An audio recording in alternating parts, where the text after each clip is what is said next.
Education is the foundation of any thriving community, and for Tibetans, it plays a crucial role in preserving language, culture, and identity.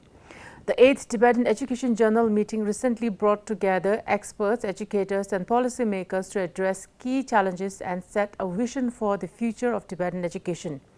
What were the major discussions, decisions, and resolutions? How will these impact students, teachers, and institutions?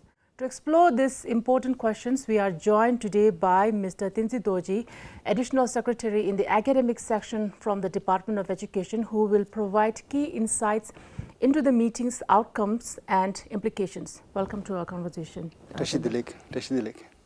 So to begin with, I'll straight away ask you this. Now it has been almost a month since the 8th Tibetan Education Journal meeting was held, and as you have told me before, 46 resolutions were adopted during that time and 21 additional suggestions. So can you tell us what are the key resolutions adopted? I'm sure we cannot go for all the 46 resolutions right now, but you can tell me the key resolutions that were adopted and how do they differ from the previous conference? So once again, I would like to say Tashidelek to all the Tibettv viewers.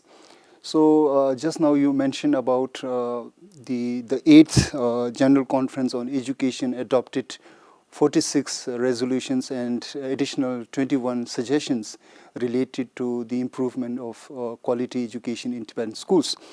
So these resolutions were based on the 4 key agenda items that we have for the discussions.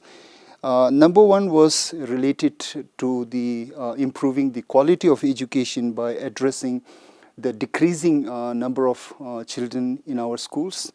So what can we do for that? And other thing that came up was related with the integration of C-learning in the curriculum, practicing student-centered teaching, and adopting education system that does not rely on the reward and punishment system. That was the key agenda, the first agenda. So on that point, the key recommendations that came up is number 1, morality cannot be just be taught as a specific subject, but it should be form the core of all the subjects, and then more importantly, it should be in the daily conduct of both teachers and the students. That was the one recommendations.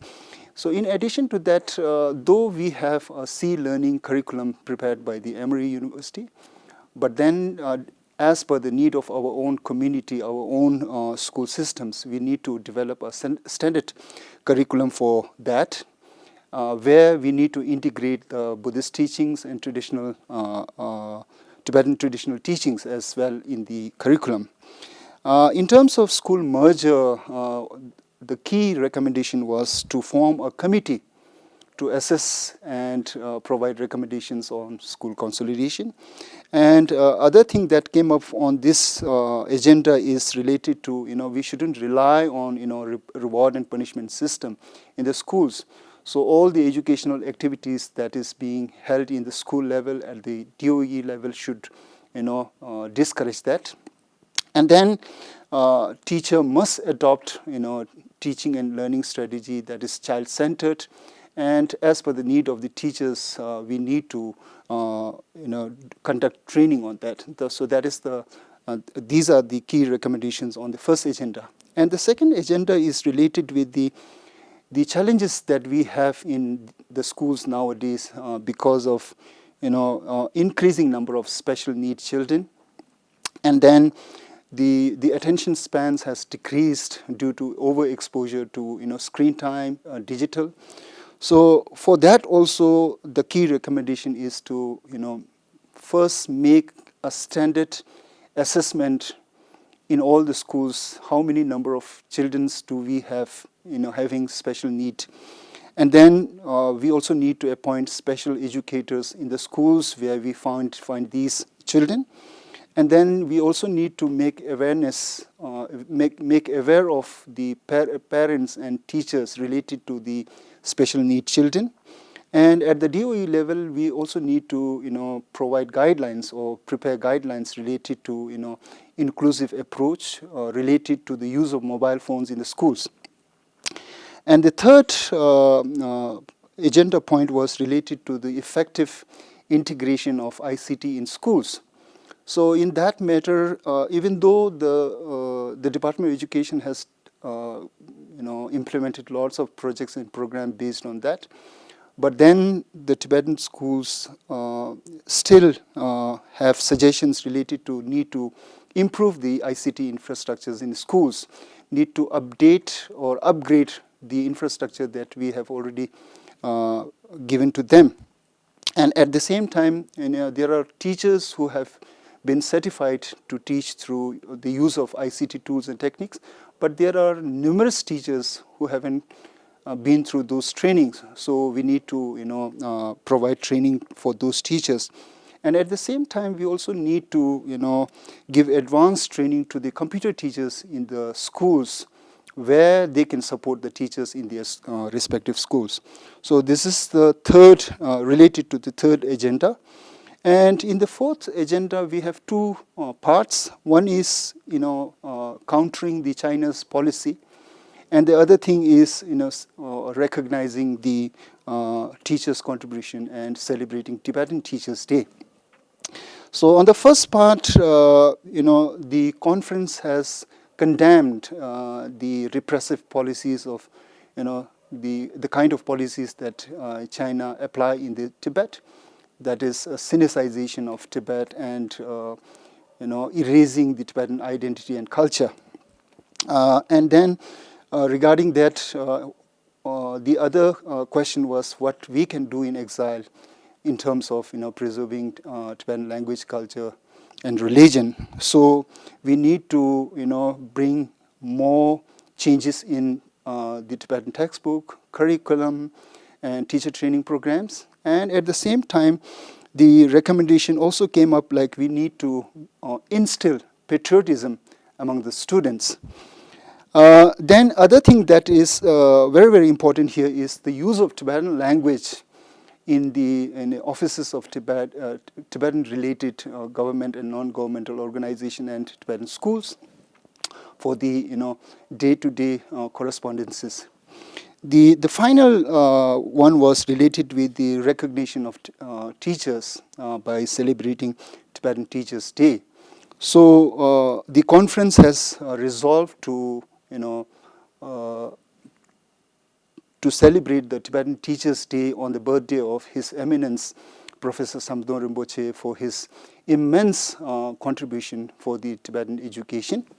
And at the same time, there are a few recommendations related to the teachers, like we need to improve the salaries and the facilities for the teachers, and need of equipping the teachers with relevant teaching techniques like that.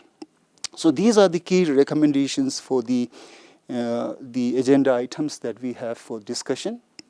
Your second part of the question is how this conference is different from the previous ones. So as you know that the general conference of such a large gathering happens only after maybe 5 or 6 years. So given a long time between such gatherings, the agenda for discussions are different actually. Previous agendas were different because at that time the agendas were based on that situation. Now depending upon current priorities, current challenges, we have new agendas. So agendas related to how to support the children with special needs, agendas related to effective integration of ICT in schools. So these are the agenda points for discussions, which were different from the previous one. And the second part is, in this conference, many of the participants, particularly the teachers, have been attending previous conferences. But there are several, new teachers who are attending the conference for the first time. So they have brought their own fresh perspectives and experiences during the conference for the discussion. And then the other different thing that happened this year in this year's conference is the speakers and the topics of their talk are different. For example, because ICT was one of the agenda, so we have a speaker from Tata Institute of Social Science to speak about how effectively we can integrate ICT in schools and the challenges. And the other thing is, because Department of Education has been focusing on pre-primary early childhood education, so we have a speaker from US, Lambu Pembala, who spoke about the importance of early childhood care and education and what are the roles and responsibilities of teachers and school leaders to improve that in our schools. So these are few different things that we have in this year's conference. How does the Department of Education plan to ensure the effective implementations of these resolutions for this year, and what measures are in place to track the progress? Yeah, as just now I've mentioned that soon after the conference, what we normally do is we send an official circular to all the schools to implement the resolutions that were passed in the conferences. So this time also we have already done that. So soon after the conference ended, it ended on 9th of January. So maybe after a week, we sent a circular to all the school systems head offices to make sure that the consolidated resolutions that we have needs to be implemented in the schools, both in letter and spirit. So this is the first thing that we did immediately after the conference. And the second thing the DOE needs to do is to prepare a specific guidelines or directions based on the resolutions. There are certain resolutions which required guidelines and resolutions, specific guidelines and resolutions. For example, guidelines related to inclusive education approach in the schools, guidelines or directions related to the use of mobile phones, exposure to the screen time, the duration of screen time in the schools. So there are things that we still need to do. And finally, the Department of Education will thoroughly do a revision of all the resolutions so that we can think of some projects and programs which can be implemented over a period of 5 to 6 years. So we need to sit down again and go through those resolutions and see what are the projects and programs that can come up in the next 5 to 10 years. One major focus was improving the quality of education, including school consolidation, student-centered teaching, and addressing technology-induced academic decline, which you have mentioned, talked about that. So what concrete steps are being taken to address the challenges? A little more in detail. So when we talk about the quality of education, as just now I mentioned, we need to define what quality education means. Quality education doesn't focus on one concrete, point or one thing or two things, but it should be it should constitute a lot of factors related to student, related to teacher, related to parents, related to school leaders and the administration. So the point that you have raised here related to school consolidation, child-centered learning and use of technology in the schools.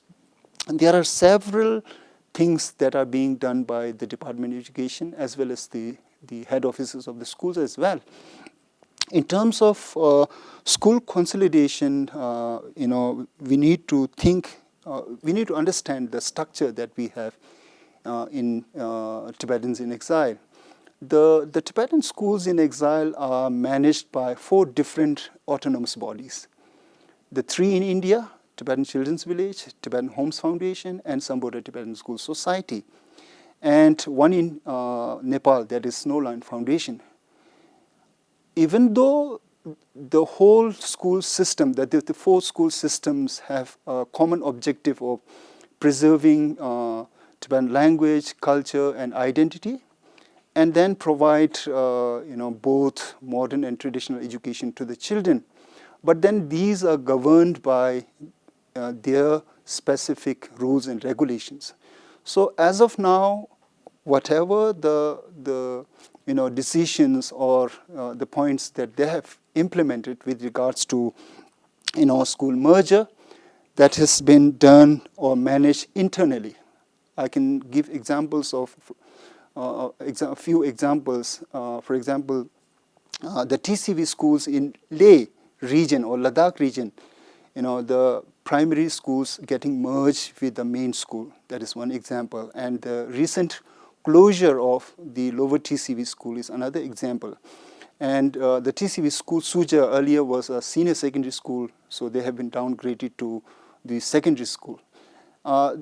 Then we have examples from schools under Sambota where the middle school getting downgraded to primary, and then they are getting merged with the senior schools nearby. So these are the examples of merging of schools internally. Now, what Department of Education has recently done is Department of Education has formed a work committee to assess the current situation of Tibetan schools in exile and provide necessary recommendations related to the merger of the Tibetan schools. So this is one thing that we are doing in terms of school consolidation. The second point was related with the child-centered teaching in the classroom. And this is the most important and fundamental pedagogical approach that needs to be adopted, not just based on the research, but the basic education policy for Tibetans in exile also stress on the need of implementing child-centered teaching in the classroom, and it's very essential to ensure quality education in the Tibetan schools. So at the Department of Education level, we to equip our teachers on these skills, we train the teachers based on their need. We have lots of training programs for primary teacher, for pre-primary teacher, for middle school teachers at the central level, and that too, the training programs are held at cluster level. Not that all the teachers getting invited at one point, but for example, southern school teachers, they gather maybe in Mungod or in Belakupi. The north, they gather in Dharamshala or Dehradun, like that. The other more important thing that Department of Education do is to implement the school-based teacher professional development program, which are more relevant, which are more sustainable, which are teacher-led, and which are cost-effective as well, because school themselves work collaboratively. The teachers in the schools work collaboratively, discuss, do peer observation, do book reading based on education and pedagogy. So these are more sustainable and more relevant, which helps them to equip them with the necessary skills related to the student-centered teaching. The final point is related with the ICT, the use of ICT in the schools. So over the past several years, the Department of Education has implemented ICT project in almost all the secondary and senior secondary schools. With that project, we have been able to provide ICT infrastructure such as laptops, desktop, projectors. Projectors are almost in all the secondary and senior secondary classrooms. And at the same time, we have provided lots of training program where teachers are able to use ICT as a tool, ICT as a technique to teach in the classroom, so that students, the students get hands-on learning experiences through the digital tools. So these are the programs and projects which has significantly, contributed to improve the overall quality of the education in Tibetan schools. And I like to also mention this. Sikyong, during the inaugural session or inaugural ceremony of the meeting, he emphasized the need to integrate Tibetan language schools in the Western and Asian countries into a broader Tibetan education system. So were there any specific strategies discussed during the meeting to make this happen? So this particular topic was not discussed in detail, during the discussions, during the agenda discussions, because this is not the part of official agendas that I have already mentioned, the 4 agendas that I have already mentioned. But under the broader discussions of the 4th agenda, that is, what we can do in exile to preserve and promote the Tibetan language and culture. So one of the suggestions that came up during the discussion was to establish a separate Tibetan schools for the Tibetan children abroad in India. And that, I think, if you look at the current situation of Tibetan community in exile, I don't think that is feasible at the moment. But nevertheless, the focus of the Department of Education remains how we can strengthen the support to the Tibetan language and culture schools, which are commonly called the weekend schools abroad. So far, this has been also a point of discussion whenever we have meetings with the school heads as well as during the Education Council meetings. So far, the Department of Education and the school systems have taken numerous steps. Number one, the Department of Education has prepared, or you can say developed, a curriculum and textbooks for the Tibetan language schools. The curriculum and the textbook is from pre-primary grade to grade 8. And these are specifically meant for those weekend schools. The second thing is, physically, many things are not possible, but we provide online training for the weekend school teachers as and when they request us. So far, the Education Council in the Department of Education has conducted numerous online training for those teachers. And the third thing, at the school level, all the school systems in India, the TCV, the Tibetan Homes Foundation, the Sambodha Tibetan School Society, they all are giving admission to the foreign students, the Tibetan children living abroad. So these are the things that are being implemented by both Department of Education and the school systems, so that the Tibetan children living abroad have the opportunity to learn Tibetan language and culture. Yeah. So before signing off with this conversation, I have this one last question. Tenzin Dorjee, so how would you sum up this 8th Tibetan Education Journal meeting this time? And if you have any additional information that is not included in my questions, you can add. Because we being the organizer, it's very difficult to say that the whole conference went very well. But then with the feedback that we have received from several participants, that the conference was very positive. It went very well.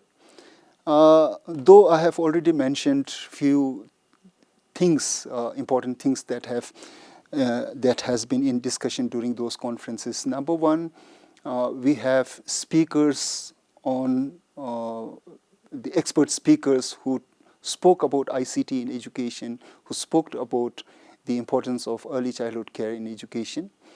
And then we also have a number of participants who are new, who bring up new information, new experiences, new perspectives during those discussions. Now that we have adopted lots of resolutions, the main thing is how can we implement those resolutions. So this is the key challenges, or you can say opportunities, that the Department of Education as well as the school head offices that we need to do. So based on the resolution, the next 5 to 10 years, the key focus is improving the quality of education. When I say quality of improving quality, I do not mean to say about 1 or 2 things. By that I mean, the key issue should be on focusing on, how we can improve the quality of teaching in a classroom. That is the main factor. How we can support the school leadership. how parents can get engaged in the education of the Tibetan children. So these are the key concerns, key challenges, or whatever you can say, like, key opportunities that we have in front of us, and we need to focus on these things. And the broader aspect is, how we can make our schools safe and secure for both the teachers and the children as well. So these are the things that we need to focus on for the next 5 to 10 years. Yeah, thank you. So this has been a very wonderful conversation today about the outcome and the resolutions and the impacts of the 8th Tibetan Education General Meeting this time. And it's always wonderful to have you on our program, Tenzin Dorjee. So thank you so much. Thank you for the opportunity. With this, we have come to the end of today's program of In Conversation with Tibettv. Thank you so much for watching.